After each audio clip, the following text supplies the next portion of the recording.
Oh my days, welcome to another episode of the Mobile DJ Manosphere podcast.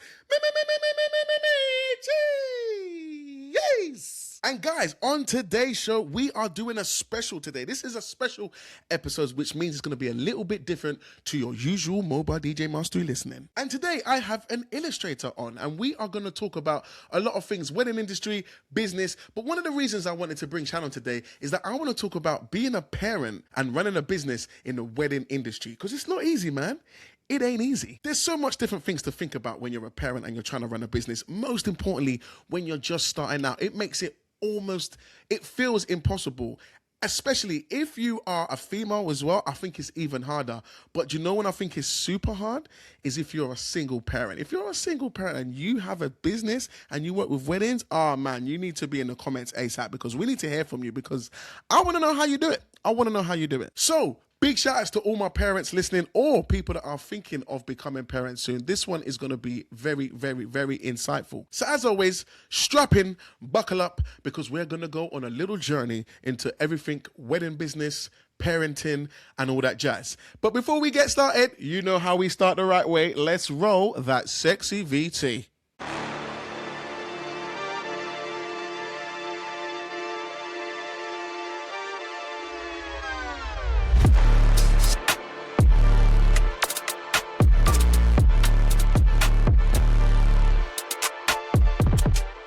Days. Look who I have beside me. I have the one and only Illustrations by Shan. How are you doing, my girl?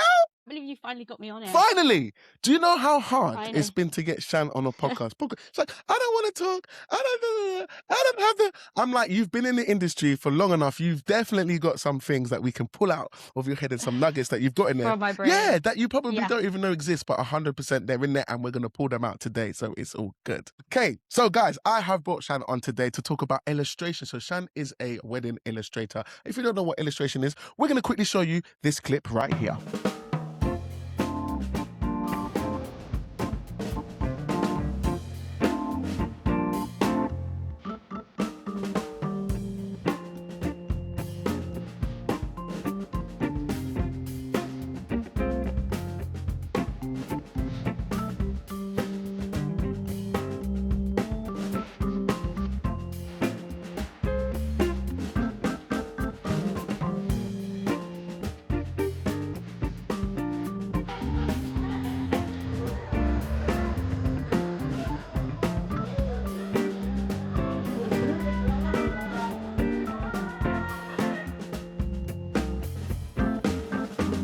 So for all you don't know though, that is what illustration looks like. And Shan is one of my good friends, and I thought I wanted to bring her on to the podcast to talk about illustration. Now, we've got a lot of questions, Shan. I've got a lot of things that I want to dive into. Some things I don't want to mention just yet. But before we get into all of that good stuff, I would love to know, my thing is always finding out people's stories, their stories of how they got into the things that they did. So when it comes to like illustration or artwork or drawing, because I know it can be seen as quite a few things, where did your journey start in terms of, you know, all the artwork and all the artwork and the drawings that you do now? How did that all start? Was it a primary school? Was it secondary school? Was it uni? Was it random? How did it all start?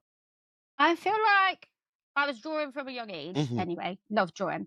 I've never been like the most academic. I've never really got to school. I played around a lot. I talked a lot. I bunked off a lot. Like, I just wasn't that interested. The only thing I really liked was art. And ironically, my art teacher said I would come of nothing.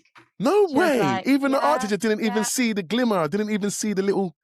No. I think when I was in school, you were put in quite a box of like, if you didn't do the art that they wanted you to do at that time and the way that they wanted you to do it, you couldn't really express yourself with art so much. And yeah, but that was all I was good at. So then I went and did fashion design at college. And I wasn't great at that either. Why did you pick fashion? Was it because you was into clothes or drawing the clothes? What was it that drew you to fashion? A little bit of both. I liked fashion. It wasn't really so much the drawing. I just had to pick something. That sounds really bad, but I had to pick something. I had to go to college. And I was like, what am I going to do? It was theatrical makeup, which I thought I would have been quite good at, which is, you know, like all the theatre, like, you know, like scars and stuff like that. Oh, okay, really cool. okay. So it was that. And then my friend that I went to school with wanted to do the fashion course too. So I was that classic, like, oh, all my friends doing it, I'll do it too. Went and did it. Yeah, I had terrible anxiety when I was at school, and I'm surprised I even got through it. I had to do a lot of it at home, a lot of my coursework at home. I wasn't very good at sewing. I wasn't very good at the maths. Basically, terrible start. But yeah, the only thing I really liked was drawing supermodels. Okay. I loved drawing like them in the dresses that I created, but also loved drawing supermodels on the TV. Loved all that. Anyway, nice that. Ended up working in my sort of local pub, working from there since I was about 14. And yeah, so just never really got around with it. And then COVID happened, Hmm. and I was furloughed, and I was off work for like 2 years, and my brain was like nuts. Obviously, I was also trying to teach my kids loads of school stuff. There was like a Play Hooray thing that used to be on YouTube, and we used to follow it with the kids. And then they really got into art, and then I started teaching them art. This is like way earlier than live illustration, but yeah, all this kind of happened. And then I wanted to gift my family like homemade gifts. Like, so I started to draw my kids on the beaches that we hadn't been to for years, because of COVID. We couldn't go anywhere, could we? And then I was gifting them to people, and it was like, oh my God, that's amazing. I couldn't draw faces or anything. It was like the backs of people like on the beach. And I didn't have proper watercolors. So my mother-in-law bought me watercolors for Christmas. And she was like, you should really do it. And I was like, okay, well, I've got nothing else to do. I might as well. And then, yeah, this one person that I know, she was like, oh, can I buy something off you? And I was like, what? You want to buy something off me? That's mental. And she was like, yeah, I think it was something to do with her granddad died, and she wanted me to do like a robin. So I painted this robin. Anyway, that goes. And then she wanted to pay for it. And I was like, you can't pay for it. I'm not a real artist. She was like, I'm paying for it. That's really good. And it kind of naturally progressed that way. Oh, wow. Loads of people in Yate where I live, they all supported it. They were all like, we'll buy this, we'll buy that. And I just kept thinking, I think it's people buying my art. Like, this is mental. Like, I didn't think I was very good. Hmm. I kind of look back as well, and I'm a bit like, I didn't think it was that good. But everyone really loves it. It's nostalgic, isn't it? And your craft changes through the years. And then, yeah, I did an Etsy shop, started selling stuff on Etsy. And then Alice Beeroff this morning, she bought one of my, she wanted me to design her Christmas card. Wait. Hold on. Who? So I have Wait. Hold on. Who did you say? Alice Beer, she's on this morning. Yes, I do know She does, exactly like, who a you're lot of talking about. You mentioned her very Yeah. quickly, and I said, wait. You're That just was talking fun. about someone who's on TV. Who's on TV every day. Yeah. She asked you to do what? She asked me to design her Christmas card. How did which I that? Wait, thought was whoa, Shad. How did that come about? Like, whoa. How did that come about? Like, how did that just happen? Did they? How did she? How? Through Etsy. So she obviously was just like searching things through Etsy, because a lot of people don't love Etsy so much because they obviously take quite a big chunk of money from you when you're selling things. But it's a great way for other people to find your stuff. And on Instagram, I think I only had about a couple of hundred followers at the time, so I wasn't seen a lot. I can't even remember Reels being a thing. It was like quite a lot of just photos, I think, when I started to do Instagram. So, and I wasn't even very good at taking photos, so it didn't really take off on Instagram for a while. But Etsy was like where I sold a lot of stuff. I sent stuff to America and all sorts, like quite early days. But yeah, so she must have been like searching for a Christmas card or whatever. And then I got a message, and I saw the name at the top, and I was like, I recognize that name. It's Alice Beer off the TV. And you know, when you're like, how do I ask without, and I didn't. So I you just carry on like it's normal, like it's nothing. Yeah, you just carry on like it's normal. And then I saw that she then followed me on Instagram, and I was like, oh, the TV. Yeah. Anyway, this all like happens. And then she was like, can I have your number? I really want to talk to you. We're doing a segment on This Morning. And I was like, huh? What? This is like, you know, when you feel like you're being punked. Yeah, like, this can't be real. This doesn't happen to me. This doesn't happen to little me. This doesn't happen to little old me. What? And then, yeah, so I had a phone call with her. I was like on the school run. I was like, hey, shut up. Alice Beer's on the phone. They're like, hey. I'm like, and she was like, look, we're going to do a segment on This Morning about personalized Christmas gifts. I loved your card so much. Would you mind sending me in some of your illustrations with like the kids on the beach? Because I don't know a lot of people that can sort of put your perfect holiday spot and put your children in it, or your family, or because you can take photos, but what I do, I can put all your family in it, you know, even loved ones that aren't here anymore. Yes. Like we can add them in. So that's kind of where my gifting sort of was going, was more down that route. Okay. And she loved it. Yeah. And then I was on This Morning at Christmas. I think it was like the end of November.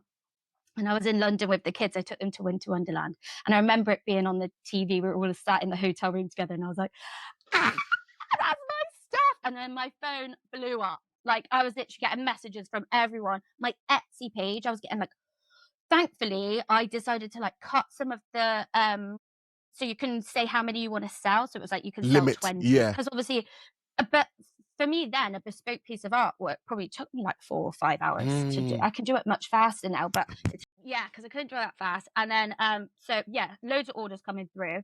I was supervisor at like my pub at the pub I was working at, and that was like 35 hours a week, I think I was doing there. Then I was doing that till like 11, 12 o'clock at night over Christmas, and then doing my artwork till like 3, 4 in the morning, trying to get them out because everyone wanted them before Christmas, and they'd never done it so fast. I was taking the kids to school at like getting up at 6 to get them ready for school. I was literally on like 4 hours sleep for about a month. Jeez. And I just knew, I was like, I love this so much.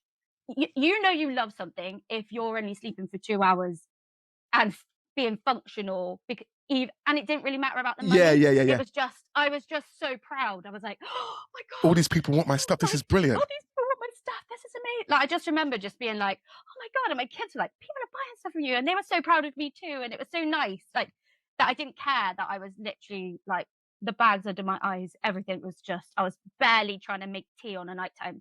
Everything was nuts. And luckily I have a really supportive partner. He was so great. He was like, dude, you got to sleep. And I was like, I can't, I've got these things out. I don't want to say no because you don't know who you might be drawing for as well. You never know who's going to pick it up. You never know who's going to share it. When you're really early days, you've got to just go. 100. I agree. When you first start, you have to grind. You have to make a lot of sacrifices. Absolutely. So I was just doing it. And then, how did I get into live illustration from then? I think I had someone message me just being like, do you draw at weddings? And I was like, what? That's mental. The only thing I've seen is caricaturists then. You know, like, yeah. So I've seen them go around, not at a wedding I've been at, but I kind of got it. And I was like, I don't really draw like that. They were like, no, I just love the way that you draw. Would you draw at my wedding? And I was like, I can. And then it was like, I had these people saying, can you draw like 70 people in 3 hours? I was like, no, like, I knew I couldn't do it. And I was talking to my friends, are super supportive as well. They were like, Shan, just practice. Like, if this is a thing, this is a thing. Like, who knows where it can go? 100%. And my biggest thing is you only regret what you don't do. Correct. So what's the worst? What's the worst? You fail. Yeah, and you go back to what it was normally like before. Hey, my kids are still healthy. I still have a house. Like, everything's still fine. Yeah, nothing. No one died. Let's just do it. No one died. You know, unless I die at the wedding. Just on the... She's died. The illustrator's gone. No. She's just done. And then there's this amazing illustrator called Amelia. She's called Hunbeer Illustrates. She's so good. She was doing it before me. And I just messaged her being like, I've seen what you do. Like, how do you do it? She draws like just the top half. So she draws the little faces. They're the cutest little faces. And I was like, I don't know what to do. She was like, Neat, just maybe do one for free.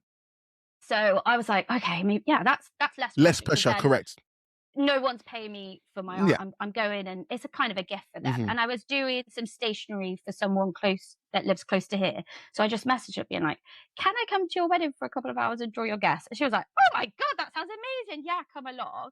I was so nervous. I couldn't even hold my pencil. I was like, trying to draw. I couldn't. Yeah, I have terrible anxiety anyway. You probably wouldn't notice, but every wedding I go to, my tummy's turning. I'm like, just get into the head that I'm not going to be able to draw. I don't know why. I think my head's always been a bit like that. I always knock myself down, but then the proudness you have afterwards, yeah, the endorphins that you get afterwards, yeah. Oh yeah, it's worth the anxiety. It's worth the panic, because knowing you've done something is just like, yes, I've done it. Yes. But I still get that now. But at the time I did it, I was so nervous. But then when I started chatting to people, my sister obviously comes with me, Alana. She's amazing. She held my hand for everything. She was like, you can do this. You'll be fine. And I was like, okay. I did it. Posted a little reel, and then my sister works in a lounger's sort of near us, and she was like, well, come do Valentine's, another little practice thing, have a little go at drawing some people in the loungers, and did that. And then like I had a reel go really well like from it, because there was people doing it, but it wasn't just as much. I mean, not everyone sees it, because I still go to weddings and they're like, I've never seen this before. I still don't think it's really well no known, I don't think so neither. I don't think so neither. Algorithm sees it. Like, I see illustrators all the time, but when I speak to people, they're like, oh, I never see it. Anyway, the reel did really well. And then, yeah, I just started it was a real natural progression. And now I'm a live illustrator. Hi, I'm Shan, a live illustrator. And so when did you give up because you was working before? I remember you said that you was Yeah, jumbling, I was gabbing doing the two both. jobs. When did you make the transition into like full Yes. time? Probably 2 years ago. I think I've been doing it full time for about 4 years. Hmm. No, I think I've been doing it for 4 years, but I was doing the pub and doing live illustration for 2 years. Hmm.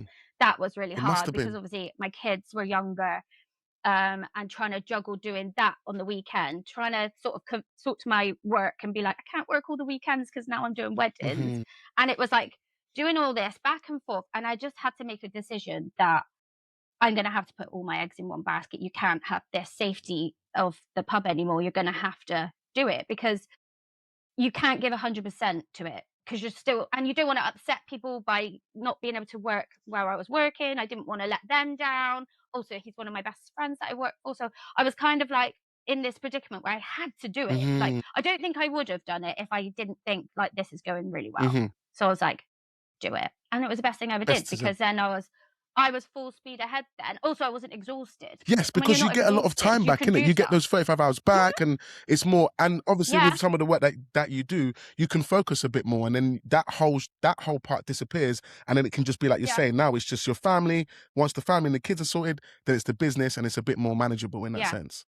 Yeah, and then I just felt a little bit safe. Hmm. And that was only 2 years ago. So yeah, I've been a full-time live illustrator for 2 years, and it was, yeah, best decision I've ever made. Brilliant. Do you know what I Amazing. love about what you Yeah. said? Which a lot of people, there's so many people, I think like literally 80% of the people that come onto this podcast always mention COVID. COVID, even Yeah. though it was a rough time and a time we never want to Oh, revisit in yeah. the sense of how it made Yeah. people feel and what we was going through at that time, the amount Yeah. of people that started things and that time changed so many people's lives and for the better. It really did. There's so much people Yeah. in the industry that I COVID think shift. creative minds, I think it benefited creative people a lot because I think a lot of people just go to your 9 to 5. They do what they have to do. They have to work, you have to pay bills. It's a thing. You don't really have time to just think, what do I want to do? Correct. Yeah. Especially when you've got kids, because they take up your time. But it was nice because I was doing it with them. Yeah. Do you know what I mean? To like help them be a bit more creative. And I was loving it too. Hmm. I think there's so many people. There's people that I know that have started cake businesses. You know, they've gotten into just things that they used like crocheting, knitting, like anything. They just went, I've got time to do it now, Yeah, I think you know? exactly what you're saying with the creative thing. I think a lot of people, like you're saying, a lot of people went from, because now you had like a year to 18 months once to find yourself, if that's how you want to look at it. I'm Yeah, a not little having, if bit. you're furloughed or if you're depending on what kind of work you did, you may not have had to attend work at all, because if you was working with the Yeah, public or whatever, you can't really be there. So then you're just kind of off work twiddling your thumbs. And if you've got yeah, some sort of creative thing, you start doing that. You might have posted a picture on Instagram like, oh, look what I've yeah, created today, let me just get it out. yeah. Someone's like, that's amazing, I want that from you. And you're I like, what? know. And then before you know it, when Before you COVID's know lifted it. and your job's like, yeah, come Yeah, back. You're like, I don't know if I want to. yeah. I'm having so much fun doing the I things I know. want to I do. I don't might think not it be did well for earning as all much as I businesses. was, but I'm actually more happier and I want to do this. So, Yeah, no, I would, yeah, and I think it takes a lot for you to put your happiness before your job because you have to be financially okay to be able to do that, and a yes. lot, and you're not. No. You've got bills to Yeah. pay. Like you can't just go, oh, I'm gonna go. I mean, you can. There are people that obviously risk it and just because they feel it, but I didn't feel it. I just was like, this is just happening, Hmm. and I was like, oh, okay, this is delightful. Then I was lucky. I always say I was lucky, but then I did work really. I always go, oh yeah, I suppose I was really lucky, but then I think, well, actually, I worked really bloody hard. Like I was doing a lot. Like and two, I can't remember how old was Poppy. Poppy must have been. She missed her first year of school during COVID, so she missed reception, and then I think my other one was about year 4. So like, what age is that? Like yeah, 5 and 7, eight. maybe 7 or 8, something along those. I can't remember their ages now sometimes, but yeah, about that age. So trying to do that and yeah, do the work with it was super Yeah, I difficult. But think, I think like that is having to juggle work and making a transition into a new business. And even though it was COVID, you're still a full-time mum. You still gotta do all the mum yeah, stuff, the house. You gotta do everything near enough. Do you know what I mean? yeah, And then I think that point where you was doing the pub and transitioning and being a parent must have been super hard. And I love the fact that you said you was lucky, but because I say the same thing what you just said. It's never luck. When people say I was lucky, No. it's never. No. It's the work that you've put in. It's the sacrifices that you've made that have given you the opportunities to then 100%. go to where you're going. It's not like you was Yeah. just sitting in your house dossing about and all of a sudden No. someone said, "Hey, do you want to do this?" And you're like, "Yeah, I would love to." That's Yeah. more luck, which doesn't really You've got a happen. little bit of a talent. Let's just Yeah, do let's that. just But then make something of you. I didn't though, because I couldn't draw faces. I couldn't draw.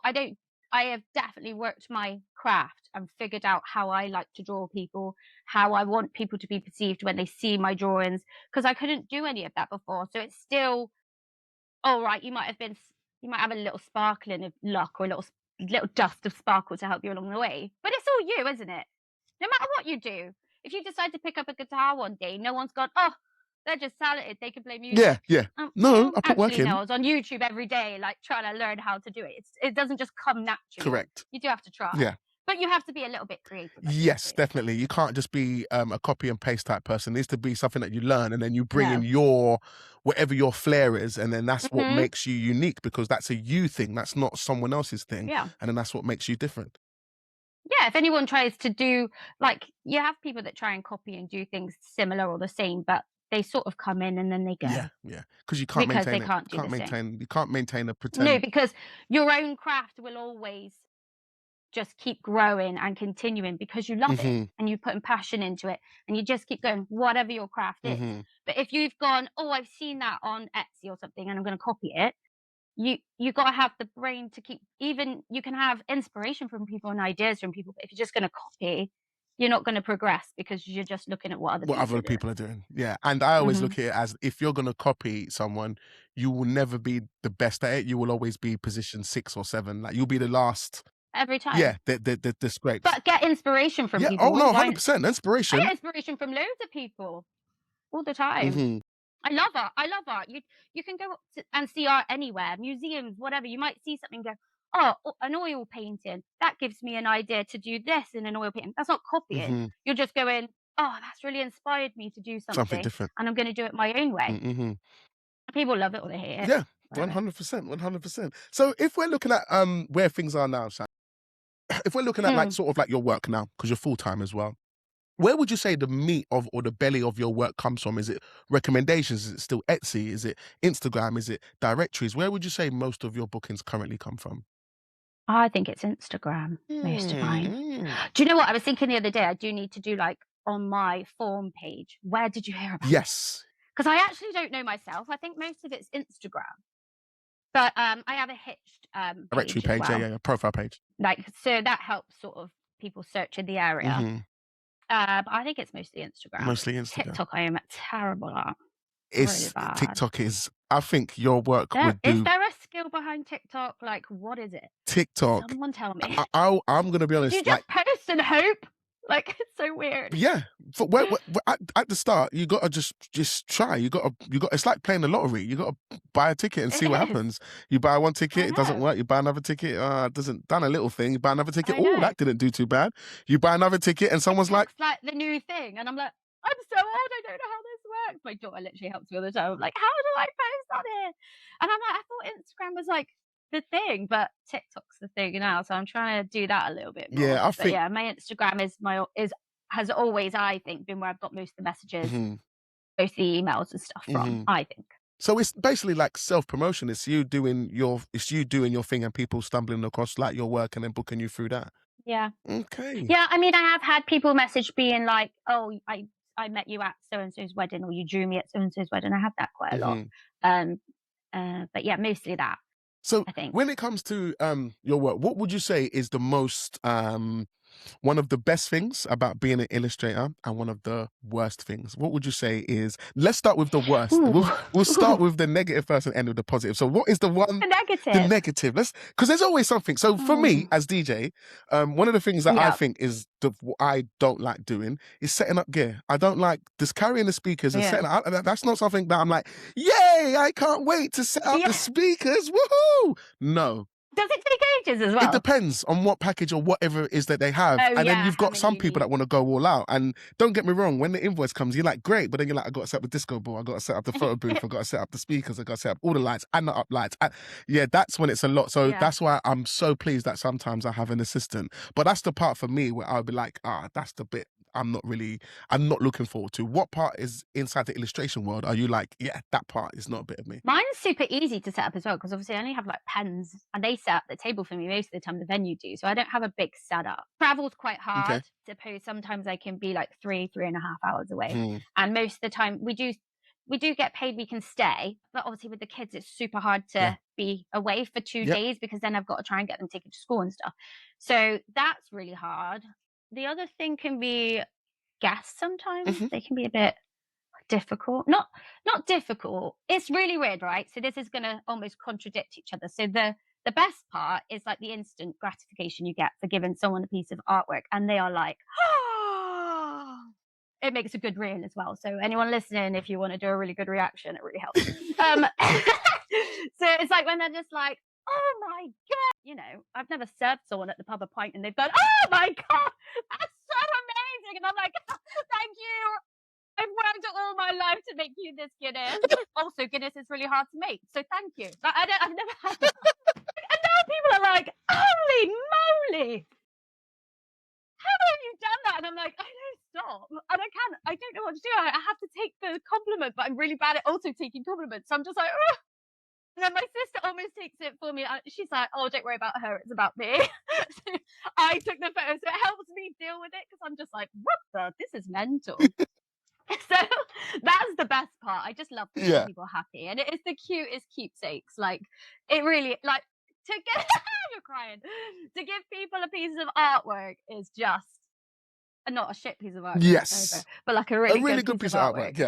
Yeah, they really love it. It's really touching, you know.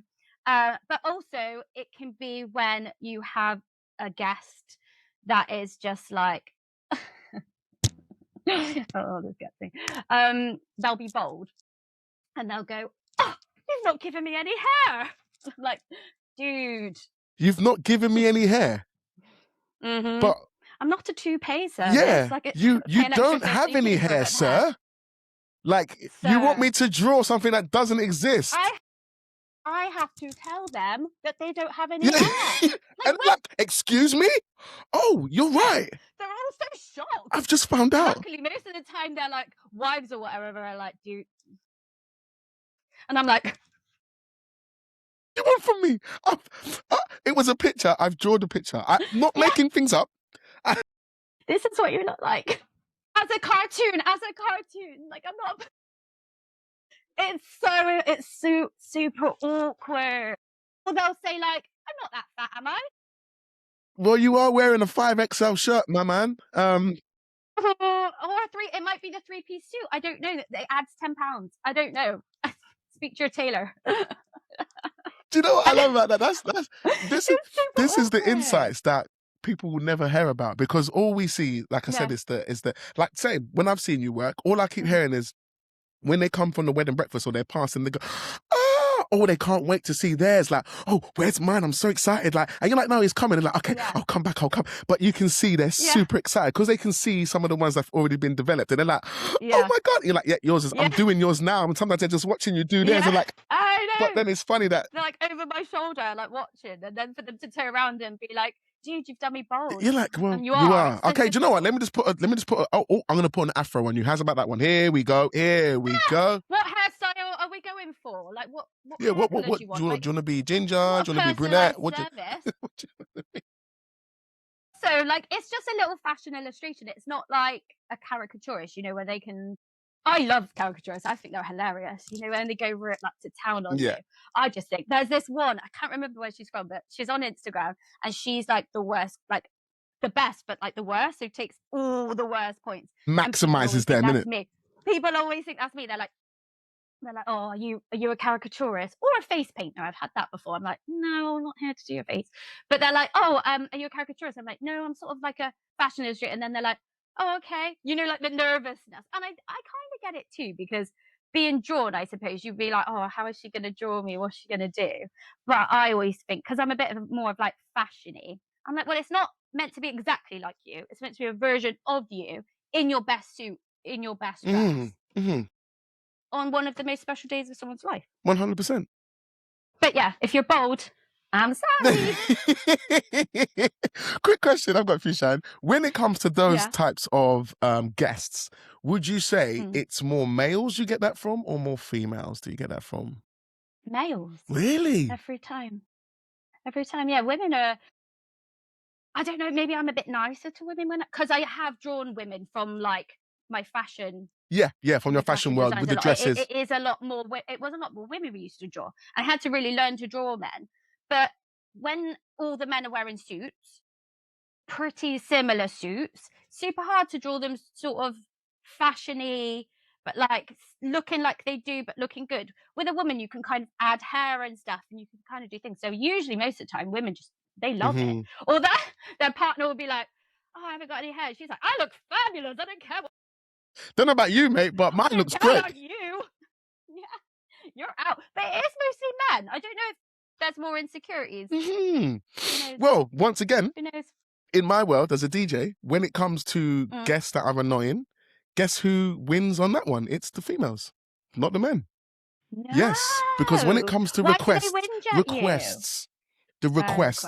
and there's two types of, well, there's a few types, but I'm going to go for both extremes. There's the nice guest that asks for a request, polite, asks for a request. Sometimes the song might not work, but they ask very polite. Yep, any chance. Love what you're doing. You do a great job. I would love to hear that. If I can't, no problem. Obviously, it's not my day, but I would love to hear that. And then you're like, you know what? You ask so nicely. If I can fill it in, I'll find a way, and I'll make sure you're on the floor when it plays. And then you've got some of the worst ones, which will then put the song, and they put the song on their phone, and they flash it to you with don't say anything to you, and you're like, okay, and the song that they're asking for, thanks for that. And the song that they're asking for is way off currently, kind of what you're playing is probably not even in the remit for the whole night. And then they start to stare you out. There's been some women that will literally, everyone's dancing. She's in the corner of the room like this. Oh my God, I feel like I'm that person. No, Shan, don't be that person, man. Don't. No, I'm not the one in the corner that's in the back because I'll be drunk, so I don't care. But I'll probably be the one that comes in and goes, Celine Dion. And you're like, no, girl. Not today, love. It's not that kind of. It's all coming back to me now. It's not. We want the crowd to be happy, and I'm like, I want to sing my heart out. We're like, we might, but no. Every time I get too drunk, I'm like, Celine Dion. I won't put the phone in your face. I'll just shout at you until you just punch me. Those are the worst ones. Shut up! Just so you know, Shan, you might be one of the worst ones. If you do want to change that, I am. Start with I'm going to change it now. I'm aware. Now you're aware. Just start with the best thing I always say is big up the DJ first, even if the DJ's doing a bad job. If you big them up first, you've put petrol in their ego tank, and now it's going to be received. Go on. Do you know what it's called? A shit sandwich. Yeah. So you start with a positive. So you'll give them a compliment. This is what my boss. A shit sandwich? Someone has told me this before. Give them a compliment, tell them what they did wrong, and then finish it with a compliment. So like it can go the same. So you can be like, oh my God, you're the best DJ I've ever met. You could just play Celine Dion because you are so amazing. You'd be like that. Oh, flipping that. Yeah, do you know what's going on? She's won me right over. Yeah. So it's funny. You'll see that how we have the different guests. You have the male guest that'll be like, oh, I'm bold and I didn't know I was that big. And then we have the female guest that'll be like, Celine Dion, just play my song right now. Play this, I'm Swifty. I want Swifty. Well, I don't want to do Swifty stuff. I'm not doing Swifty stuff. No, it's not Swifty wedding. Oh, Tay all day. All right, Shan. Now, one of the main reasons I wanted to bring you on today is because, as you've mentioned, you are a parent. And parenting in this, as a wedding supplier, I think is something that we definitely need to talk about. And there has been, I remember there was Amber Sachs, she's a saxophonist, and she was on my podcast, and she was talking about, she wanted a tip right at the end where she was like, she's definitely going to be having kids soon, and like, how am I managing them? And one of the things I mentioned to her is that support is going to be one of the best things. Like, you need someone to be able 100%. To support. If you've got kids and you are working on the weekends, that's the time when they're off. So we lose a lot of time when we are, going to weddings all day or however long for, and then we leave in the morning and then we come back and the kids are sleeping. So in terms of you, especially when you was in, let's go back to grind stage, when you was talking about Yeah. you was in the pub and you had that thing blow up on This Morning, and you had to do all the Mhm. work, and then you still had to do a parent. How did you kind of manage that? Is there anything that you look back and you kind of like, not regret, but is there anything that you look back and think, oh man, that might not have been that good, or how did you kind of manage the whole Mm. parenting? And I didn't really manage it, I'm not gonna lie. yeah, a lot of us don't. We just kind I of, don't really know how you do. Lee's really great with the kids anyway, and I big shout out think to Lee. he used to play.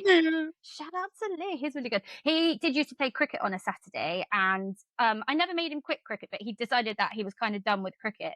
Thankfully, because it kind of just happened before I started to go into weddings. So I think it would have been really hard for him. I would have felt more regretful of him giving up something that he loved so much for me To to go to pursue work, you. which is, I don't know if that's bad or not, but I think it's just the roles that we've played for so long. Mhm. The change of that was really like, but it was quite natural, thankfully. It wasn't like hard work. But he, apart from sometimes he's on call, he's home most weekends. So it was that sort of support network. And my mum's really great. She's really great Does at she live helping local, me. your mum?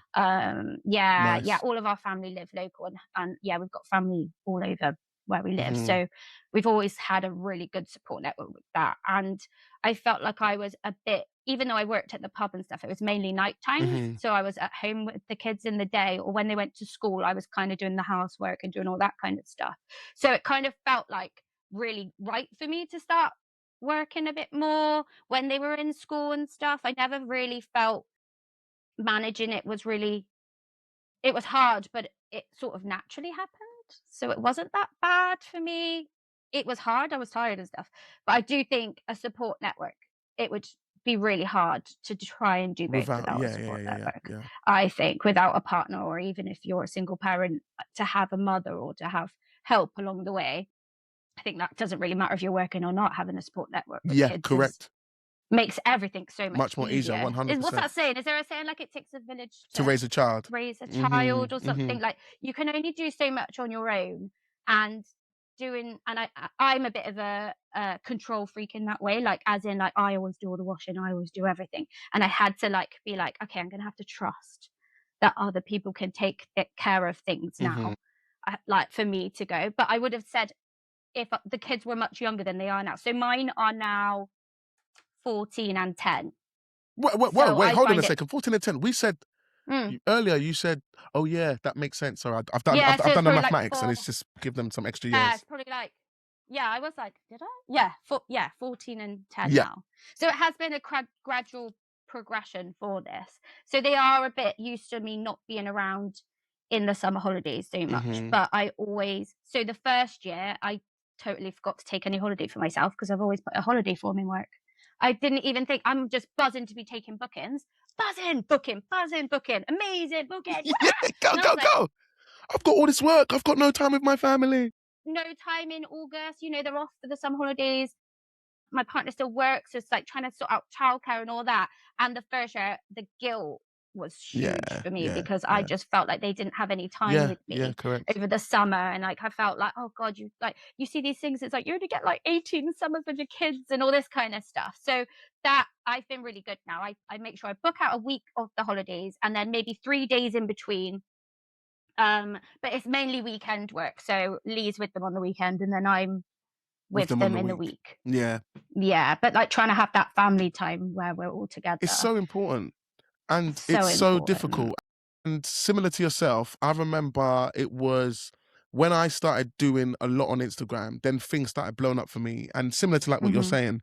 And then Yeah. I had the whole of 2024 and most of 2025 like booked. And I was like saying like buzzing. I'm like, what? Yeah, but yeah, Oh my God, like this is woo! really Yes. taking off. Like this Instagram stuff is really Yes, working. it's It's really putting the amazing. work. And then that time of Yeah. year comes round. So now you've taken all the bookings, taken all the deposits, but now it's time to administer the work.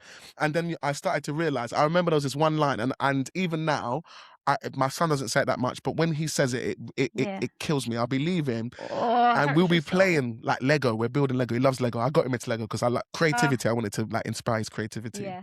And so we love building Lego. We build these things, we break it down, we build something else, we break it down, we try this and try that. And we'll be starting one of those things on like a Saturday. And I know I've got a gig in a couple of hours, but we'll be building. Yeah. And then I start getting ready and whatever, and he's finishing his building. But when I start leaving, he says, "Daddy, don't go." When he says that, like, can we? I want to, Yeah. but I want to continue playing. We was gonna do this and we was gonna do that, and I'm like, I look at him and he's got that face where he's like, "You're leaving me," and I'm like, I try to The little explain to him, I'm polka dot like, bag. but where do you think this Lego comes from? Like, you told me you wanted that big Mario Lego in the shop. Do you know how expensive that Mario Lego is? I need to go and get the money so Oh my you God, can I get know. the Lego. I But it's so I hard, know. like, you know, having a family. And I think when you've got a young family as well. That little quality time, a couple of hours. Do you know how many parents don't have those couple of hours where 100%. like, do you know what I mean? And that like, and even when they do have time, a lot of people can be on phones or not present with their children. Mhm. It might, for you, you might think, oh, I feel really bad leaving him, but you can't play Lego for 12 No, hours every day. Like, that's just that's not absolutely humanly. nuts. Yeah. But you've given your son 2 hours of undivided Mhm. attention Mhm. playing Lego. Mhm. Like, that's amazing. And the fact that they don't want you to go. Imagine if he was like, Yeah, go on, dip. oh, Get off that. Dad, you're like, which they do get like that though when they're teenagers. They'll be like, oh my God, no, I don't want to play Lego with you now. I'm Exactly. 15. So it's like, you don't get those little hours back, but also those little hours are precious and one-on-one, Focus time. undivided Yeah, yeah, attention. yeah, yeah, yeah. Yeah. And he'll always remember that. He won't remember you going, he'll remember the Lego. Ah, brilliant. That's. I'm gonna take that. He's not gonna remember me. He's just like, Yeah. me and my dad played with Lego all the No. time. That's just gonna be his Yeah. thing. It'll be But there. it's Yeah. funny you mentioned that, because that's one thing I know now, and I've realized that last year, and that's why it's exactly like what you're saying. I block out time. I even tell the missus, look, like, this is last year. I'm like, look, babe, we need to sit down. Let's go in the calendar Yeah. and block out family time. Book holidays. Let's Me and get you do that things. too. And even then, Mhm. sometimes a booking will come Figure it. in when I'm like, I look at the venue and I'm like, that's going to be a big wedding. That's going to be a big wedding. And it will be on my, the dime where we've blocked out. And there'll be times Yeah. I'm like, nope, I've got to just say to myself, nope, got to be disciplined. Obviously, we love taking bookings. Yeah. Obviously, we love earning money. We love the work that we do. It's not like it's a chore. But at the same time, No. like you just said, I know that with my kids being small, right now, I'm like the best person in the world. And I know that's not going to Yeah. last forever. These are like the core years. So I'm like, how I'm juggling Juggle them both at the time now is blocking out time. And there's this new thing that Yeah. I've been doing where And that's quality time. quality time. Yeah, it's not just blocking out time and then like, It's not just, oh, I've got loads of time. no, It's actually like we're going to do one-on-one, something. There's great something time, that's, family yeah, time. we're going to do something. Something's Yeah. blocked in. And the new thing I'm doing is that when my kids are around, I'm not on my phone. Before I used to be, because you have to be Yeah. posting, replying to messages, all this. I know, And I it's that really started hustle. doing It's that that. hustle stage where I think the first early stage, which is the hardest. And sometimes you think this is what it's going to be like forever, but it's not. You get to a stage where you can be like, nope, phone's down. If anyone messages me or they Yeah. book someone else because I didn't reply to them in time, it doesn't bother me as much as it did before. I'm like, look, I'm going to No. reply to you when I can. Do you have a similar type Started discipline? to do that. Only just started to do that. Like, I went away this weekend with my friends and I just said a little like, I'm away this weekend. I'll get back to everybody when I'm back. And that's what I did. But it is really hard when you get messages and you get people that want to book you and stuff to just not message. But I was like, if I don't turn, like, this was my weekend to just switch off and be just Yeah. me. Like, I wasn't mum. I wasn't Just being Shan. Just being partner, I Shan. wasn't nothing. I was just being Shan. And I was just like, oh, I don't want to work. And other people, I've been thinking about getting a work phone. Mhm. So all of my work and everything is on one phone because, and this is how addictive phones are. I can do something because you're replying on Instagram. I'll reply. It's a work thing. And then before I know it, I've looked at a video or a story. And then I'm like, doom scrolled. And I'll look and I'll go, I've been here for 20 Yeah. minutes. When What you was the just fudge? replying to one message. Yeah, one message. And that's what my phone can do to me. And that's what it does to our kids too. That's how easy it is to just Keep you locked in. And I've tried so hard. So I'm going to try and get a work phone so that I can just turn that off, but have that, because I need my phone because obviously the girls walk to school and stuff like that. I need them to ring me, get a hold of me. So I need both. I just need to do that, I think. Separate the two. I think that will help. Okay. That brings me swiftly into my next question, which is about, we're going to call it parenting in 2026. And one of the main things we're seeing is phones. So My The kids are at delight. the age, Shan, where they don't need a phone. How old are they? I've got a 2-year-old and a 5-year-old, about to be 3 and 2 6, and a but 5. 2 and Okay. 5. So Yeah. we don't. When he was young, I remember we got him one of those Amazon tablets because we thought, Tablet? yeah, an Amazon tablet. And he was, how old is he? I think he was 3. He was 3. We got him one for his 3rd birthday, and within about 2 or 3 weeks, we took it away and put it up there, and it's been up there for the last 3 years. Happened to And you? because I saw a change. I literally saw a change in him at 3. He started going, Yeah. like it was doing this, it was making this noise. Get really angry. Yeah, like frustrated. And I was like, I've never heard you like growling. I'm like, Yeah. what are you doing? I can't, this isn't working. And I'm like, no, Yeah. forget like what is, I'm like, your reaction to what's Chill. going on is what I'm Yeah. not liking. I don't actually care what's happening. It's how you're responding to it. Yeah. And I thought I was being smart, where I was like, okay, we're only going to have educational games. It's all going to be, I've got this app on my Yeah. phone so I can, limit what he looks at. And it's all like number blocks and all this stuff. Now, don't get me wrong.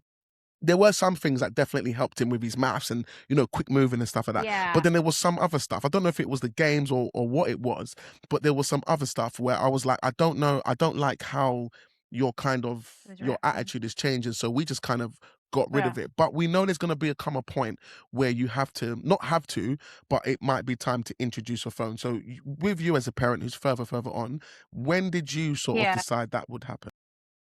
Both my kids had those Amazon tablets quite young. One was more into it than the other.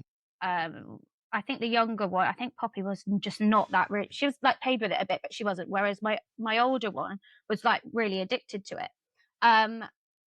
I would say I was only 21 when I had Grace, and having it was really hard. And I remember getting the little tablet thing. It wasn't as good as what it is now. It was probably really laggy and just not great.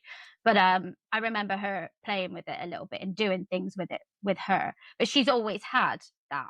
And then when they go into their first reception, I don't know if it was reception or year 1, but they start to do like times table rock stars, where I don't know if yours do that yet, but they do the timetable games. So it was always just a natural progression, but I never really noticed a change in her. Okay. But I don't know if it was because it's so long ago, I can't even really remember. Oh, okay. But everybody else had them. Yeah. So I didn't even think it was, I just thought this is normal. This is normal stuff. Yeah. Things are coming out now. There wasn't as much dangers that I heard about as well when she was smaller. I didn't remember her changing. I don't remember anyone saying don't use tablets. There was people that were like, you draw with them and stuff, and we did used to do drawing and things like that anyway. We used to play like Happy Land, like little toys, and there was loads of things. She loved Barbies, but the tablet was always there. Okay. And my other one had a tablet too.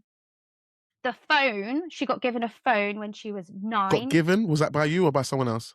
By me. And what was the reason of it? Did she ask for it? Did you think it was time? How did She was the last one in the class. Okay. Classic. Was she saying to you, Mum, I haven't, was she telling you like I was the last one? Yeah, it was on, and she was being left out of things. They were doing parties, and like she wanted to message on, like, it was, to be fair, they didn't have all the like Snapchat and things that they have now. Back then it was WhatsApp, so you could read the messages and things like that. And she was using my phone to contact them, so I just thought giving her a phone was an option. Yeah, worst thing I ever did. Wish I never gave it to her. Really? I'm not, I hope. Yeah, I noticed a massive change in her when she had the phone. I think the tablet was a lot more milder, would you say? More or anything. Well, there was no internet, so they didn't have like YouTube and things, like there wasn't as much access to the world. And then the phone happened, and then I remember a lot more bullying. Would you say, because you said that she got the phone when she was 9, did it happen instantly, or did it kind of get worse as she got a bit older, would you say? I think it happened really quite fast. She sort of went into year 5, and then I think it was just she could see more. There was more things happening, but then we started to take it away from her, notice things, took it away from her, so did all that. But then obviously going into senior school, the phone just becomes the phone is life in senior school. It's become this Snapchat where like they can talk and it deletes. So before I could always try and keep tabs on everything. Whereas now Snapchat, because it deletes the message once it's so Yeah, weird. yeah, Like, yeah. I don't understand who created this. What kind of weirdo created messages that just disappear unless you're up to something no Well, good? I don't. that's what I've always said. I've always Okay, been like, if your message is disappearing, then why? this means no track record. I've It's never had basically what we're Snapchat. doing is no track record of anything, which is a bit. There's no random pictures on my phone that get Yeah. deleted, so I don't know what you're all up to. But the kids have obviously got. Lee starts coming home with Snapchat. I'm like, all right, love. So What am I worried about? when it came to like, let's talk about Snapchat. Did she just install it? Did she ask you to install it? Like, how did that all kind of? How did we get? Did you just come home one day and you're like, what's this new app? I didn't even really notice straight away. It was just how they communicated, and I kind of heard things about it. And then a lot of people didn't want their children to have it. Then it was a meltdown because she couldn't have it because everyone else had it.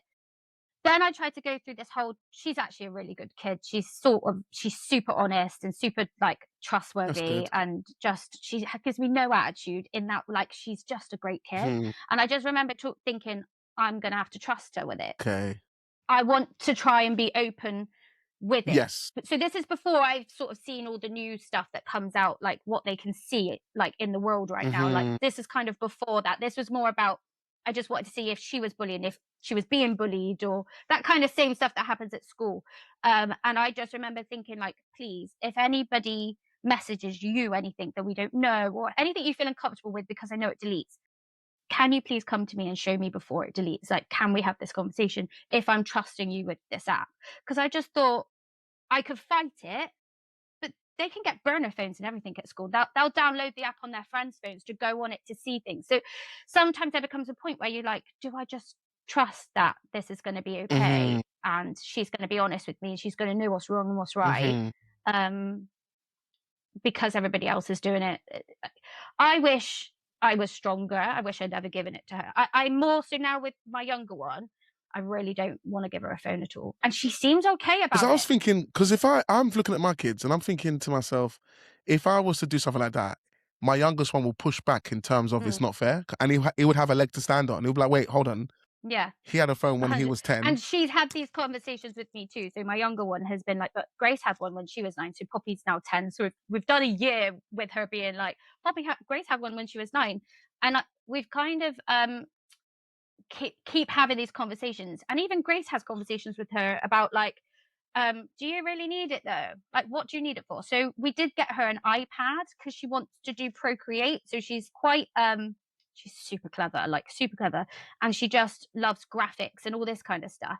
So we gave her the iPad with the pen for Christmas and her birthday, and she's been doing that with it, and it's amazing what she can do on it. Like, their brains pick up so much. The sponge. It's almost like if you can use a tablet or a phone in the right way, so like using it to be creative with art, because the whole world is moving.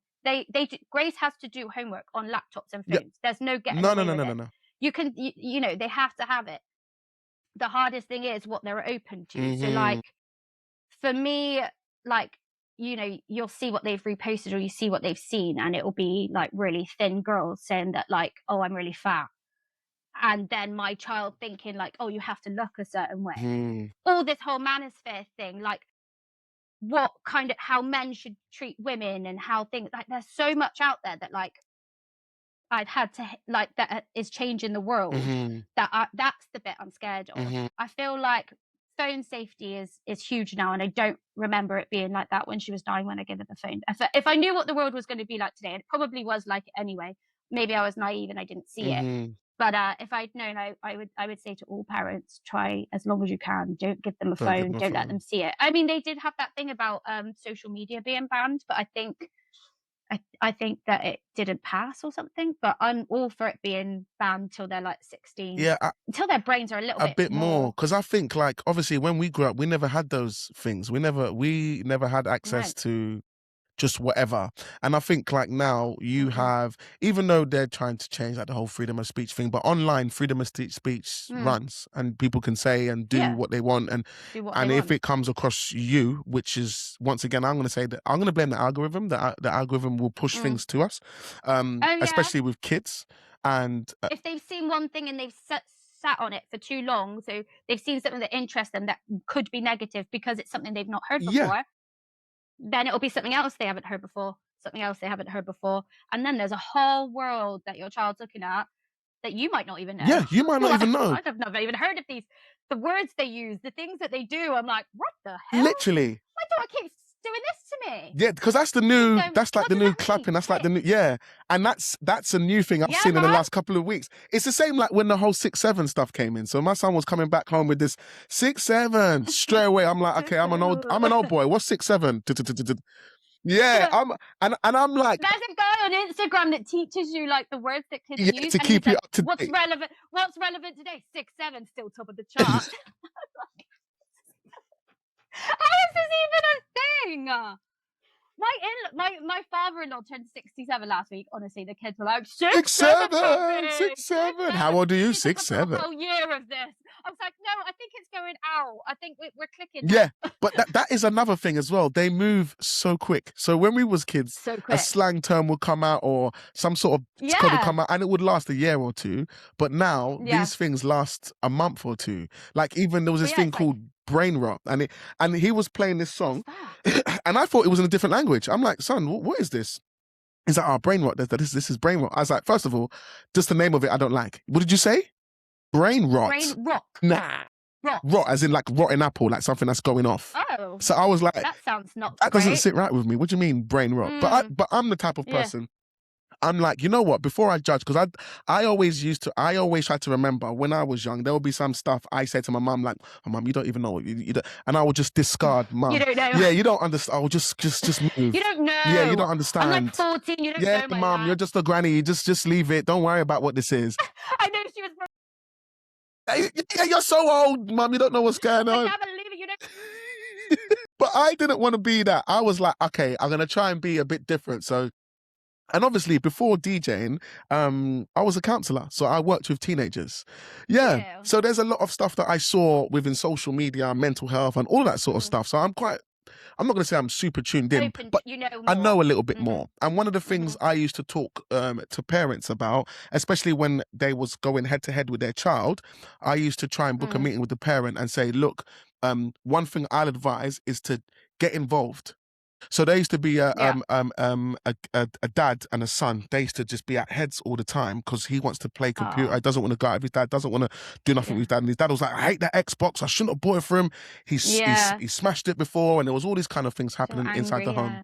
And then I said to him, I think what would be really helpful for you as a parent, because I'm listening to what your son's telling me, and your son's telling me stuff that he probably doesn't tell you. And I think listening to what he's telling me and how he feels, the energy in the home and how he feels towards you, I can see the relationship like breaking down where it doesn't need to be like that. Yeah. So I suggested to him, engage, play this game that he's playing, Fortnite, sit with him, and you're going to say, okay, this Saturday, I don't play computer, but today you're going to teach me how to play this game, and we're going to play together. That's such a good idea. Literally, Shan, he did that over half term. I remember when we came back in, the dad wanted to book a meeting with me. So I was thinking to myself, oh my God, it's gone left. Oh God, what have I done? What have I done? What advice? Yeah, what did I, maybe I said something that was bad. And then he couldn't thank me enough. He was like, he's had the best half term with his son ever. Since playing the game, his son now wants to come fishing with him, and he's teaching his son fishing and the things that he's interested in that his son didn't care about. So when they were like that, they're now doing this. Yeah. So he sits and plays the game. His son is teaching him how to be better. He's getting better at the scoreboard. And now when he goes fishing, his son was like, Daddy, can I come? And then he's like, you want to come? You never want to come. You always want to stay at the computer. Yeah. He's like, I want to come with you. I want to come shopping with you. You want to go car wash? Can I come? So he's like, I've got a new boy. I've got a whole new boy in the house. Then the boy comes into the session and he's like, oh, me and my dad were doing this and me and my dad were doing that. And I was like, I remember when he used to sit there and he would talk about his dad with this body language.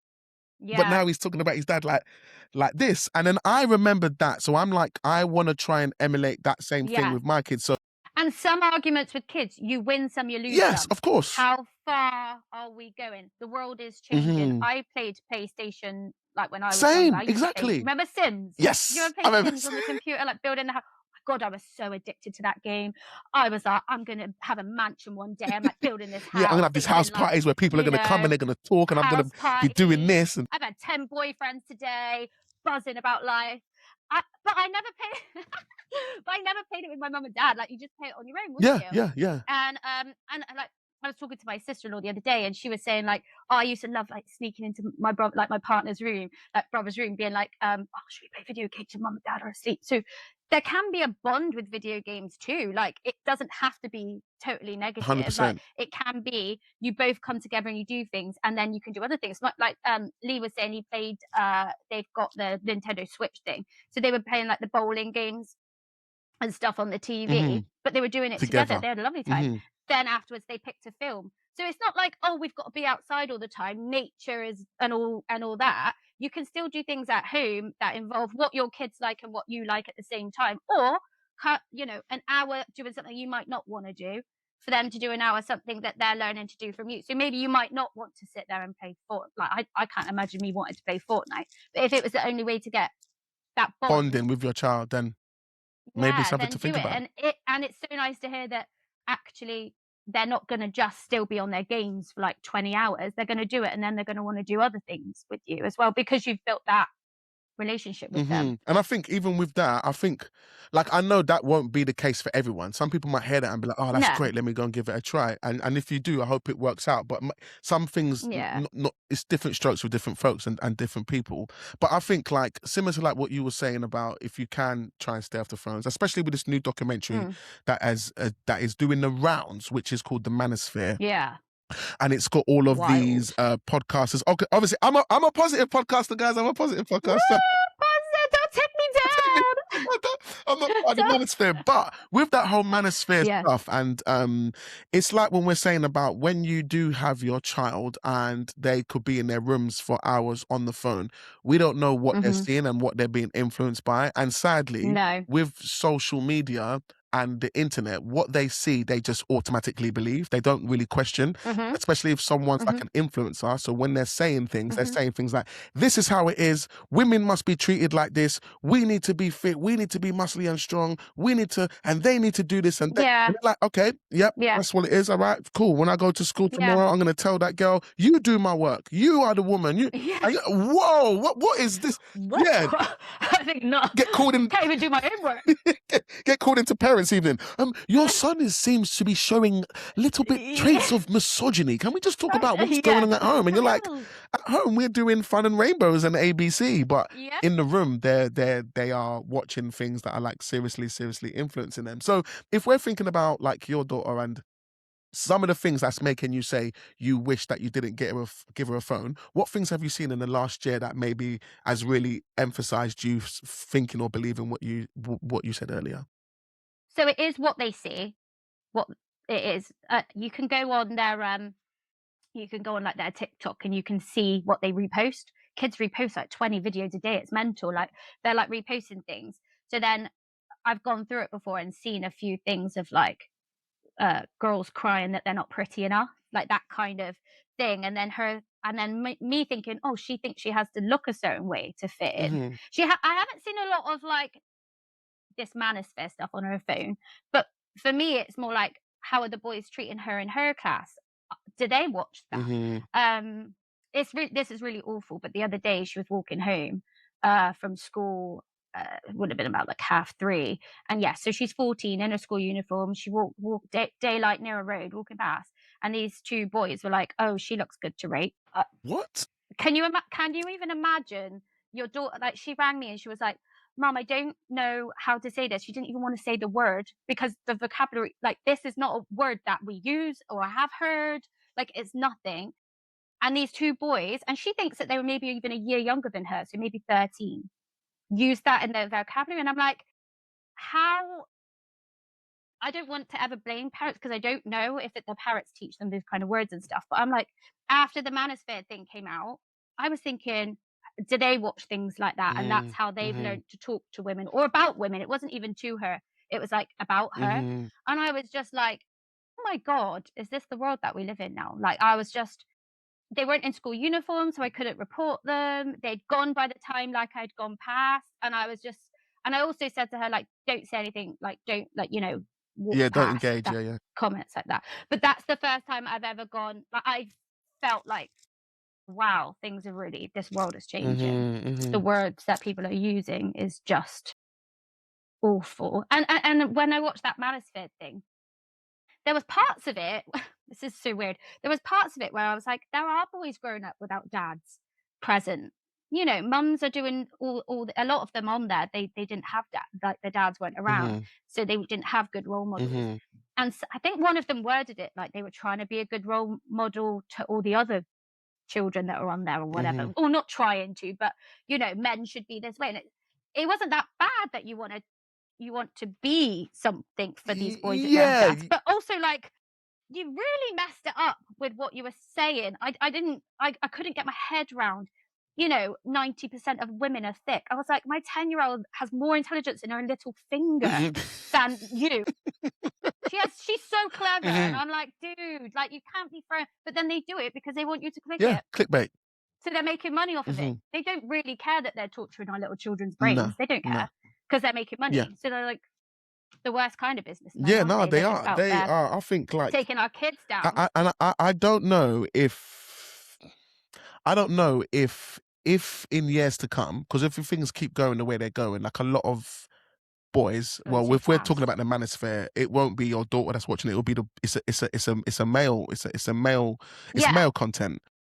So it will be the boys that are kind of watching it. And I think the ones that are thinking they should treat thinking that girls they that should way. treat girls that way, especially if they're looking at someone like this, that one of the guys that got mentioned on there a lot was What a Tiki name. Toki, the Tiki Toki guy. HS Tiki Toki. I was like, what? So he's What a name. been mentioned on there a Sounds lot. cool. And I think like there's some, so even when I remember when I was in school, the things that made kids popular, boys popular, would be a couple of subjects. So first of all would be clothes, like your outfits. If you had the Nike or the Jordan, or if you had all of those brands, then you was classed as a cool kid. Or even better, Gucci, Valentino. If you had the designer brands, you was seen as, yeah, some kids in my school. I was like, damn, okay.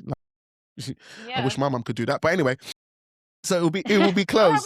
The next thing, it will be sports. So if they was really good in sports, the best football player, the guy's always scoring the goals, and then next it will be the girls, how much girls liked them. So this is what would create status within inside the school environment. And I think when kids are in school, those things are still prevalent today. So when I used to work with the boys in the schools and I used to talk to them about, you know, what school looking like now, when they mention things, I'm like, that's exactly the same when I was in school, but it's more amplified now. And we never had social media. So if someone on social media is fit, has the designers, has the muscles, does the sports, and all the girls like them, automatically they're seen as like someone to follow, someone to listen to, someone who could be an influencer, someone that could say something, and you might be like, yeah, I think I need to take a leaf out of his book. And I think that is massively what's going on. And similar to like what you were saying with there was two characters on there, and he was saying he never grew up with his dad, he never had much money, he struggled with this and that. Then he saw the Manosphere, and that kind of made him feel something. And because there were some things that they were saying that was positive. Like there were some things I was like, nah, he's got a point.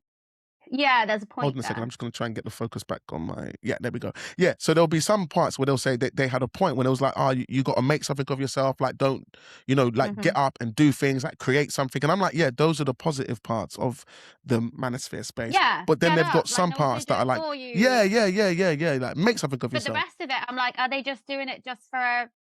They want people to click on it. And then there was that guy who was like, do they actually really think, do you actually really think that? Like, I just can't think, like, I find it really difficult. I mean, I've met like arrogant people in my life, like idiots in my life, like girls and boys, by the way. And I'm like, really? Like some of the things I'm saying was like, wasn't even factual. It's like, that just makes no sense to me. But so some of it, I'm like, are you just doing it because you want people to click on it? But the worst thing is the people that are clicking on it are like 13 and 14-year-old boys. The most influential time of their life. And if they haven't got a father figure, or say their parents fight all the time, or like they're not seeing a good relationship anyway. So then they haven't got that security to go, oh yeah, but my dad loves my mum, or whatever. Like my dad really respects my mum. This is mental. They're going, actually, I don't see any good in my house, and now I don't see any good on there. So then they're then being influenced. And the only way it can be stopped is for us to not give our kids phones, really. Yeah. If they don't see it, and I mean, they are going to see things in their life. Don't get me wrong, but these people are getting rich and famous from them seeing it from their phone, or it. I suppose when we were younger, I suppose what was it like? There was things talked about in school. I would have learned words that I wouldn't have ever learned at home. You learn those kind of things at school, like like swear words and things like that. Yeah. I don't really remember when I was in school there being like a hierarchy. Don't you remember? Is that the right word? It's like when you watch that film Mean Girls, and they've got like the cool girls and the girls. Like I think that hierarchy in school, and it still happens till this day. You can see, not till this day, but Yeah. when you go into, if you talk to don't your daughter, she remember might tell you. If you said to her like, I remember as a boy, there will always be the thing being of popular is who's the really strongest important. in the school. That was like Who's I'm the strongest. Yeah, it was like a thing. I'm the strongest, or I'm the best fighter, or who is the best? Who is the fastest? Who is the best at football? Who is the strongest? And it will be some people that will be at the top trying to scrap for that first place Do you type know what thing. mine used to be? It'd be like who was allowed out like the latest, who was the most. I think I was in a group, and they were they were just all allowed out really late down the park. Probably drinking cider from a bit of a young age. Like I was a bit in that kind of group, but I always knew not to go as far as some of them because my parents would kill me. So that was my kind of group. Boys and girls kind of got on. Like I got on better with boys, I always thought, than with girls. Like when I was at school, I always found them much easier. It was less bitchy, Yeah, less to deal with. toxic, Yeah. less to deal with. But it went in waves when I was at school, and I was bullied quite a lot in my first school. So I left primary school to go to a different school, and I found my best friend. What, when I because was of there. because Like, of we're the not best bullying? You friends moved now, school because of because I left school. I was crying every day. Never wanted to go to school. I was quite a shy kid as well. I felt I really struggled to fit in. I couldn't fit in anywhere. Like people would have best friends, and then they'd have parties, and that was from quite a young age. And all our kids go through it. Like they feel left out. And I remember my mum just being like, "I'm not doing this anymore. You're sad every day. Like let's change schools." So I went to like a really small school. There was only like 10 people in our class.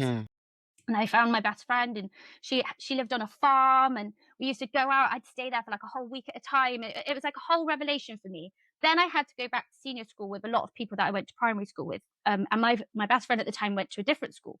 So I went to this school, and I was so much braver. I was so much stronger. Brilliant. Because I'd gone through that and I'd built my confidence back up again. And I thought, I'm never going to let anybody make me feel that way again. So I remember feeling like, doesn't matter. And my mum always says to me that, so I was sort of being a bit naughty, maybe doing things I shouldn't have done, and like getting in trouble, being suspended, kind of stuff like that. And I remember my mum being like, "Love, what's going on? This is all happening, like all this." I just remember going, "Mum, school survival. You just got to get through Is that it." what you said? And I genuinely, as a kid, thought it wasn't even about the education. It wasn't about anything. It was survival. You got to be in this crowd, even though I didn't always agree with everything they did. They were all great, friends with everybody. But I just remember thinking like I didn't want to be in the really bad crowd, or like I didn't really want to be in the uncool crowd, because then I might be bullied again. Yeah. I just didn't want to be bullied again. Oh my God. So I don't know if that's a bad thing or not, but I do. And there's things that I'd say to my daughter, and like when things happen at school, and I go, "You're not even going to know any of these in 2 years' time. You literally leave school in 2 years' time." I hardly go around with anyone I went to school with. Like all my friends I met through work. They're all older than me. I learned a lot from them.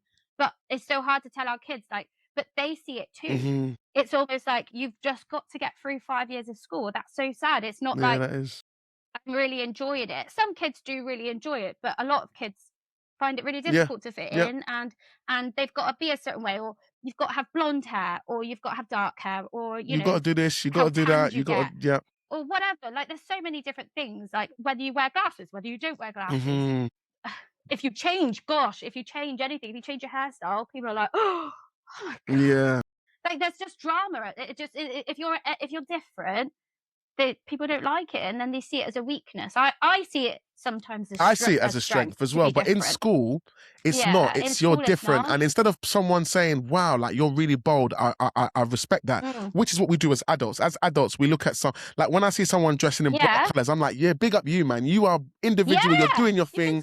No one can tell nothing. You look good. Yeah, you carry that swag." But when you're in school, it's more a sheep mentality, and everyone must follow, and anyone who goes out, they get ridiculed, and that's when the bullying and all that stuff starts, and then you kind of feel isolated. The best thing about my daughter's school is they are not allowed to wear any branded, so their shoes are proper school shoes.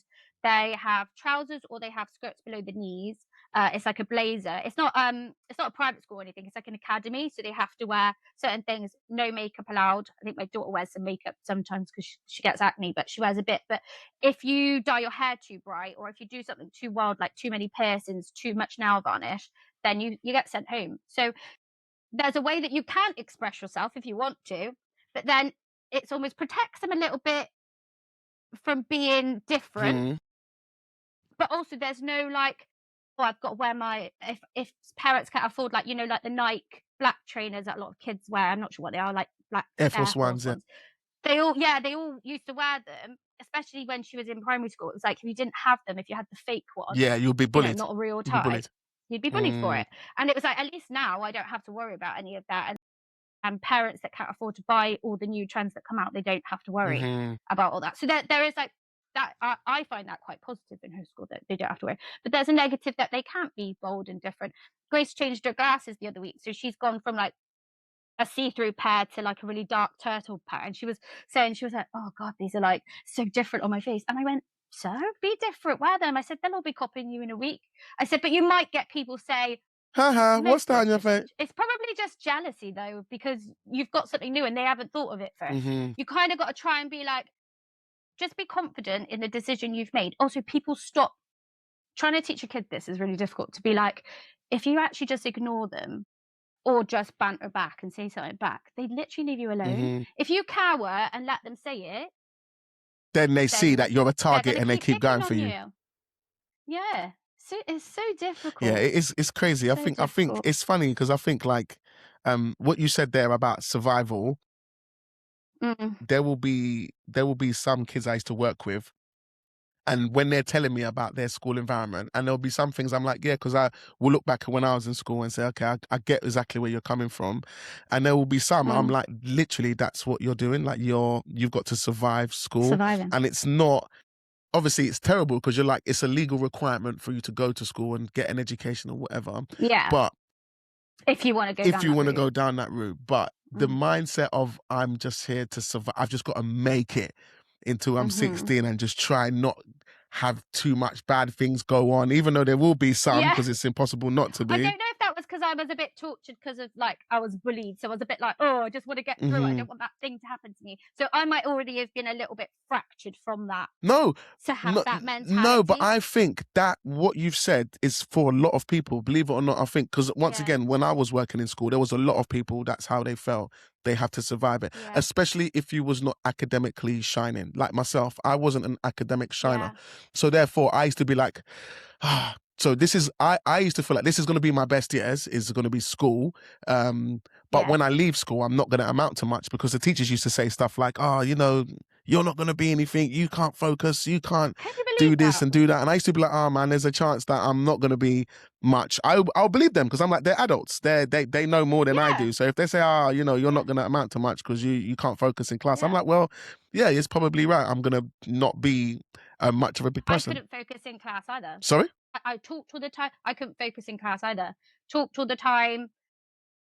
Being funny was my thing. I just thought being funny, a bit of banter. I was really sarcastic. I just was so sarcastic. But I think it got me through a lot.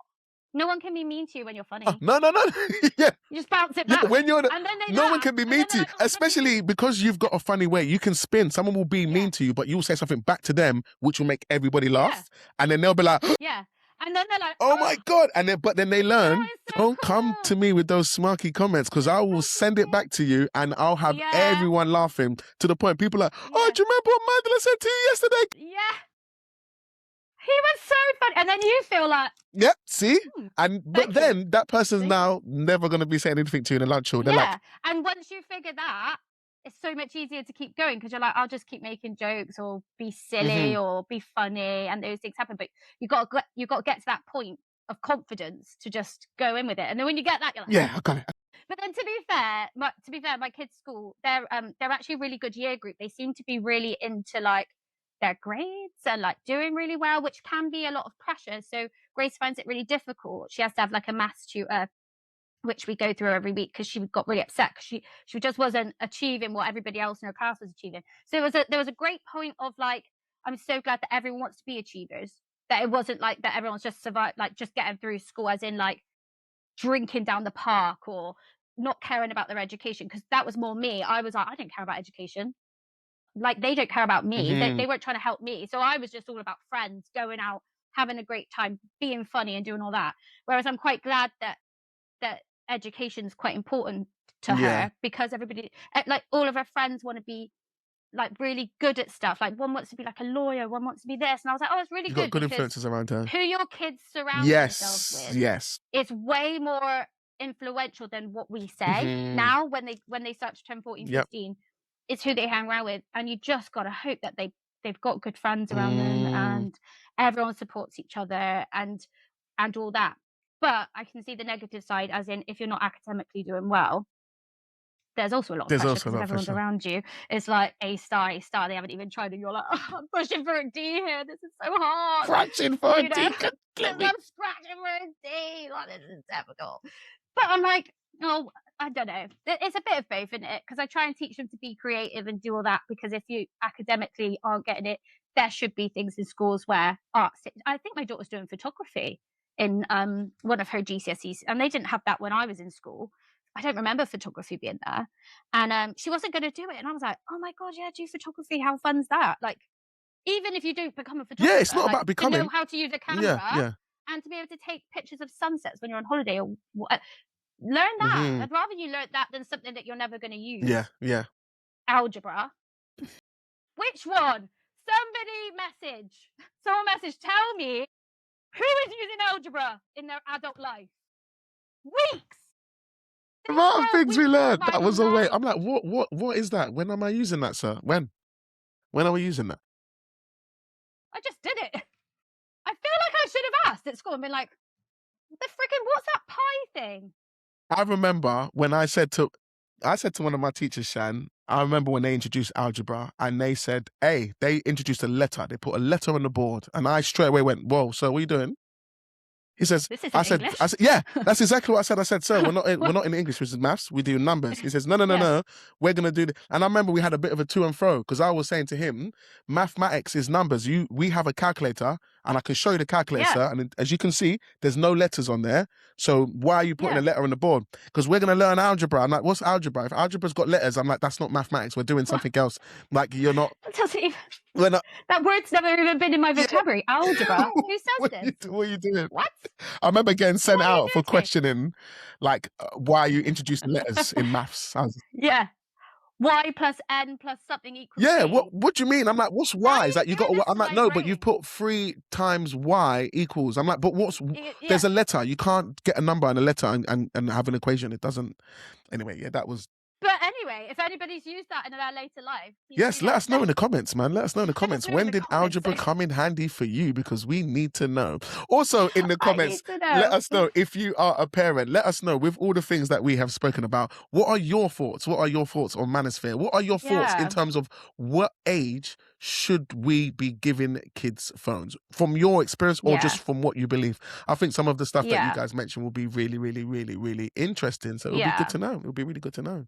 Yeah, I'd love not to give my youngest a phone. I hope I can go as long as I can. You said your friend went till she was 16 without a phone? Yes, one of my friends didn't let her daughter have a phone until she was 16. She said it was difficult going through. Did she have like a Nokia, or did she have anything to like ring? No, I think she had one of those little, little £10 phones. Yeah. But once again, she hated it because it was a type of phone. If she pulled it out, she's getting ridiculed Mm. for that phone. So I used to be like, wow, so Oh, you can't yeah, even yeah, have yeah. that phone. And she's like, yeah, if you have that Yeah, phone and you pull it out, it was like, look, you've got like the £10 phone or yeah, whatever, the Tesco's phone or whatever. So then she yeah, would have it in her bag, and then she would only turn it on if she needed to. So then really yeah. it came for what it was used for, because she didn't like you. 'Cause mine's a Didn't safety thing as well. Yes, Like, I safety, worry, yeah, yeah. If someone's missed you the know, bus or especially with something's happened. Grace walking home the other day, and I need to know she's got a phone to ring. I have that Life 360 app as well, where it follows, traces them where they go. Hmm. So where she walks to school, when she's back, it notifies me when she's got to school, which is, so there is like bonuses as well for having phones and things that we wouldn't have had when I was Hmm. younger. Like, I used to have to 118 reverse my dad. He'd be absolutely fuming. I'd be at the shops and I'd be like, oh, I don't want to walk home, it's raining. 118 reverse. Did you ever do that on the I remember that. payphone? And because And they'd someone's get trying to call you, they charged. give the name, like, can you reverse? Would you accept Yeah. the charges? And you have to press Yeah. one. My dad would accept it and he'd be like, you better be being shot at or something. Like, what is going on right now? Like, this phone. And I'm like, I just don't want to walk home in the rain. You better be like that. Picking me up, just like, I'll be by the phone box. I'll wait for you. Good for you. And he'll be there livid. He had to pick me up then because he's paid for Yeah, it. yeah. I could have probably got a taxi for cheaper. And my dad Come and save me! Come and save me with the saved £5 call. me. Thanks, love you, Oh, and bye. he wouldn't talk to me like all night. He'd be so mad at me. So phones come in useful for things like that. You don't wanna make your dad mad by a £5 phone. Yeah, I think it is like, I don't know if there's a right or wrong. I just thought, because when we was talking the other day, I really wanted to come and talk to you about this, even though as everybody knows, this is a DJ podcast. But I Oh feel yeah.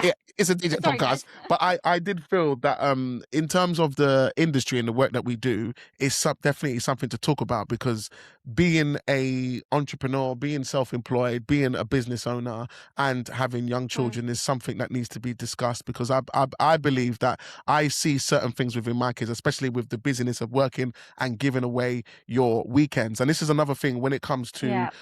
pricing as a business owner. Pricing is something that's very important. And I mentioned to not mention to myself, but I always say some of the reasons I charge what I charge is because my time is very, very valuable. And if I'm giving away Mhm. um lots and lots of Saturdays, especially during the summertime, this is the Yeah. time that I'm taken away from my kids when they're at this age. If I think I would Yeah. be slightly different if I had kids that were like, 15, 17, 18. It might be different because they wouldn't really want to spend as much time with me. But I think No. where I've only got that window, I mean, I've got a short window with one of my kids. I think I've got another 7 years. With the other kid, I think I've got maybe Yeah. 9 at max, depending on, I hope they're like pro dad for longer, I'll but just say I'm 36 and I still go on holiday with my parents. really? So they might not leave. Yeah. Well, if that's the case, I think I'll be happy with that. I don't think I hope so. Yeah. I hope. Obviously, I bring kids and grandkids, and it's a different Hmm. time, but don't listen too much about it. But they are little and they are impressionable Yes. and they want your undivided attention. Yes. They don't need it when they're older, No. but they want But it when they now. want it, So while you're pricing the is, celebrity dad, I think those are the best, yeah. So maximize on that. And yeah. that's the reason why I try to Yeah. encourage the community to charge accordingly. If you do have kids, Oh obviously if yeah. you don't and you can be, it's your business, you do what you want to do. But Well, with pricing, it's not even just a lot of people. If they work a Sunday, they'll get triple time, or a lot of people that work Sundays get a lot more money for working Saturdays and Sundays if they're doing overtime hmm and all that kind of hmm stuff. But also, it's you can't really give yourself an hourly rate because taking a booking takes a couple of hours, contracts, emails back and forth, all this kind of hmm stuff. Also, in the wedding industry, there is peak and trough season. So you have I have not had a wedding in January ever. So not I may say ever. I haven't been doing it for like 20 million years, but I'm yet to have a January. If anyone wants to hook me up with a January shout wedding, me, shout me. yes, January. So and Christmas is like for me. Obviously, it depends what you do. I don't know. Does yours go up at Christmas because you're a DJ? So I suppose there's more. You could do more parties. It's not just weddings. It's events. Yes, so for me You myself, know. I don't do Christmas parties. I used to do Christmas parties, but I No. stopped doing Christmas parties. One, some of them don't pay as well as some people think they do. Yeah. And two, Multi-million pound companies, by the way, as well. yes. So that like a lot of events, they're humongous companies, and you'll quote them like maybe a bit lower or something, because you just, it's December. Yeah, You and haven't it's got as like a many. Wednesday or something, and they're like, oh no. It's like Harrods or something, like huge, but they only have small budgets. And I think, oh, that, I love doing weddings where they've put money aside. They want me to be there Mm-hmm. so much that they know that my time is precious, and your art, my art, what we do brings something to their day. Correct. Like, I hate working for events where they're like, can you do it a little bit cheaper? I'm like, When I just know that they're a multi-million-pound yeah. business. I'm like, I'm like, no. no. Support small businesses and don't be a douchebag. Percent. Or you can go and get the cowboy DJ. There's lots of cowboy DJs. You can go and Yeah. get one of those, but I'm not gonna come Yeah. out all. I won't leave my family for that. No. And then I've got to be around your audience that have an open bar. And when the open bar happens, remember those females I was talking about earlier? You. Oh my days! At the Christmas do. You need an open bar. When they have the Christmas corporate, and then they're like, yeah, open bar. And obviously now you're dealing with people that are like super drunk. And yeah, some of my worst experiences in DJing have been at Christmas parties. And I remember there was one Christmas where I said, I'm not doing these anymore. I'm not doing Christmas parties. No. Unless I have a surcharge, and I put the surcharge. If you pay the surcharge, that's a good idea. There is a charge in there that they don't even know. I call it disrespect charge, and it's a disrespect fee that I've already put into the cost for when the drunk people want to be disrespectful. It's already in there, and if they take it, I have that in my contract. Yeah. I'm like, yep, well. Yep. Or, because in the contract I have the same thing, but I know what I'm like, son. I would never stop an event. Unless someone tried to fight me or do something stupid, like really stupid. Yeah, or drink, maybe like if they spilt a drink on your equipment or something. Yeah. Like damage, I guess, is that a thing as well? But yeah, I have, because I can get people can be quite lurchy with me, like, or if they want me to draw them more than once. So I usually draw people one time. They want one with their mum or something like that, and they usually ask when they're sober, but then when they start to drink, they get quite like up close and personal. I've had people like throw money at me to be like, but not in a nice way, like, hey, if you want to tip me or whatever, I'm not going to say no. But when it's just not in a nice way. Mm-hmm. So after that, I was like, I'm going to put in my contract, I probably wouldn't leave an event, but when you just feel a little bit uncomfortable and you feel like people are a bit too close to you, and there's a space, and there's a red line that's being crossed here. Mm-hmm. Yeah, and it's my sister has balls of steel. You've met Anna. She'll be like, back off, move, don't touch the move. artist. She's like my security. She's like she is. Touch her. She is. You know what she's like? She's like, no, don't you go near her. She's working. I don't know why she talks like that. Because she knows she needs to put that voice on at times, not all the time, because she's got a lovely voice. But when she's like, I need to be security guard. Assertive and just like, and I did think at that point, I was like, I'm going to have to put it in my contract now that actually, if people are too much and if they get to the point of being a bit aggressive, I want it in my contract that I can leave and I don't have to pay them back any money. But I haven't had it yet. So I've just had a few lurchers. Well, let's keep the fingers crossed and let's hope that doesn't come your way. Anyway, Shan, thank you so much for joining me on today's pod, man. We went here, we went there, we went all around the houses, but I think it was really interesting because, like I say, I think if you are a wedding supplier and you have kids, there's just a few things that we've mentioned today that people can think about, whether you've never thought about it before or it could be something that some people are experiencing and we're literally hitting the nail currently on the head with what they're currently going through. But the one thing I want to quickly mention is if you are in the stage, because I think the stage where it's the hardest as a supplier is in maybe your first year or two. That's where it's the hardest, when you're in hustle mode, you're in grind mode, you're taking all what you can. Sometimes you're not paying paid maybe what you want to because you're trying to fill the calendar and the diary. Yeah, you're not your work. Yeah, and I think that's part of the journey, and it's a part of the journey for everybody. If you was to speak to anyone who's been doing it for some time and talk to them about their early days, that might happen. If you've got small kids or even a young family when you're in the early days, I think it's the hardest. But the one thing I do want to say, and I don't know if you'd echo the same, is that it does get easier. It might sound it might sound a little bit cliche, but it definitely does get easier as they get older. You get stronger with your pricing and you get stronger what you're going to take, and you pick the weddings that work best for you or the events that work best for you. And but we all have to hustle at the beginning and do things for free or do things really cheap because you just really want to do it. You think it'll be worth it, but it's not always worth it. I did one at once, and it was not what you expected. What I expected, and I did it for not a great price because I thought it would be amazing. Even though I'm a recommended supplier at Clothes now, may I add. Like, Shan, you got to do this, nice. It's this. Oh my god! But it wasn't them. It was for a different company. But yeah, I definitely didn't charge my worth once you put in trains and things like that. But the more you travel, the more you figure out how much petrol costs. You know, some people don't even charge travel. Yeah, I know. Some people don't. Think about the fact that it takes 3 hours to get there and 3 hours home. So if you're doing an hourly rate, say you're doing £150 an hour for 4 hours, but it takes 3 hours. That sounds amazing. But if it's doing 2 hours to get there, 2 hours home, admin, everything, even just making a reel, no one pays you to go and make a reel. No one pay, and I spend hours trying to create content, go through all the footage, going all through this. Sometimes I send my couples all the footage that I've taken, all the pictures that I've taken, all that extra stuff. But you don't know that in the first 2 years. No. You don't know any of that. No one teaches you it. Yeah. You just, unless you do know, because you know someone in the industry or not. I think always price your worth. Always, especially as an artist, because if you're paying for one of my portraits, you're paying £50 just to have it as a commission given to you. So if you want to give every member of your, not that it costs that much if you've got 70 guests, of course, but you're actually probably getting a bargain, to be honest, because if you were buying it individually from me at home, it would probably cost you more. But if you're going to give 70 guests a £10 piece of artwork, £20 piece of artwork, you might look at it and go, oh, it's over £1,000 for her to be there for the day or whatever. Yeah, but it's not, because you've decided to gift everybody these amazing. You could have sold it to them. They're going to treasure. Yeah, you could have sold it to them if you wanted to. Yeah. Well, yeah, exactly. So but once you start knowing what your worth is and what you can charge, it makes it all so much easier.